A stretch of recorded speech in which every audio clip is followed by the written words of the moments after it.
This ABC 15 News Update is sponsored by Sanderson Ford, America's best-selling Ford dealership. Hello, I'm Megan Thompson with your top stories from ABC 15 Arizona. The Coyotes' future in Arizona in limbo this morning after residents in Tempe voted down on several propositions for a new arena and entertainment district. The CEO of the Coyotes speaking minutes after the results were posted, but not taking any questions. What is next for the franchise will be evaluated by our owner and the National Hockey League over the coming weeks. What we've been saying is this is the beginning of a conversation for our city. So now we've cleared this off the plate, and now what we need to do as residents is come together and talk about what do we want to see as our community grows. Tempe Mayor Corey Woods also releasing a statement saying no matter the result, he is grateful for all the community members who expressed their views on this project at the ballot box, and that he believes everyone will move forward together. As for the city of Tempe, the future is up for discussion as the city releases its general plan for 2050 and seeking public input. The plan looks at zoning and development, transportation, recreation, and more for the next 30 years. There is a meeting tonight at the Tempe History Museum. Today, Kari Lake heads to trial, the former gubernatorial candidate challenging the results of the 2022 election. A judge ruling Tuesday night Lake must now prove that Maricopa County failed to verify any early ballot signatures at all. This is a change from Monday when the judge said her attorneys only had to prove questionable signatures were not looked at. The trial is expected to last until Friday. Happening today, you can get free legal advice. The Let Joe Know team is hosting their Ask a Lawyer phone bank tonight. Landlords, tenant eviction issues, volunteers, attorneys, they will be with the State Bar of Arizona, and they're helping take those calls and offering help for you. Get your questions ready because it's happening today from 5 to 7. Did you know there are also tracking devices for your pets? Consumer reporter John Matarese looks into whether those devices are really worth it. It's very easy to overspend on our cats and dogs, but if your pet sometimes wanders off, this one little purchase might bring you some peace of mind.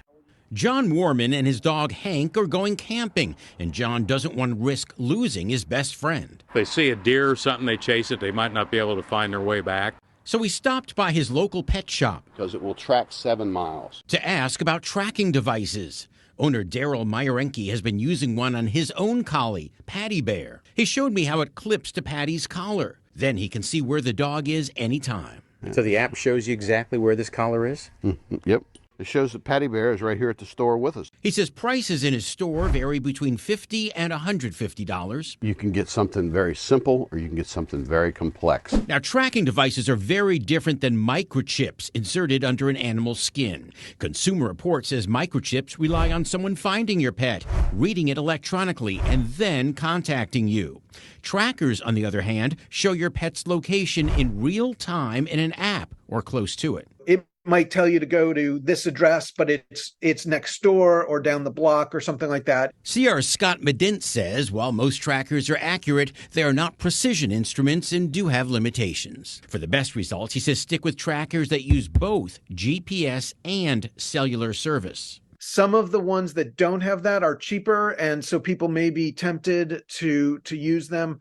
I would say it's just not worth it. Scott's last tip, do a few practice runs so you know how it works before it's too late. You don't want to be like figuring the thing out when you're panicking because your dog's gone. John Warman thinks it's worth it. As I say, you don't need it till you need it. And that way you don't waste your money. I'm John Matarese.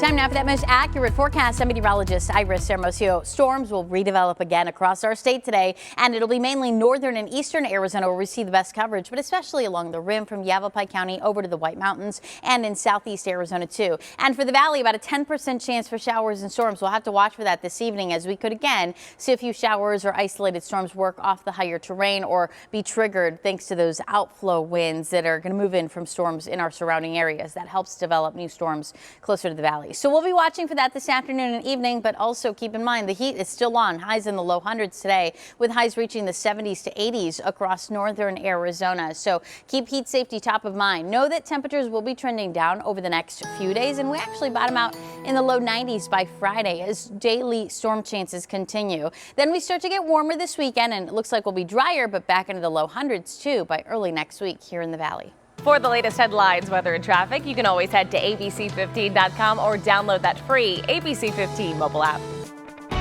This ABC 15 News Update is sponsored by Sanderson Ford, America's best-selling Ford dealership.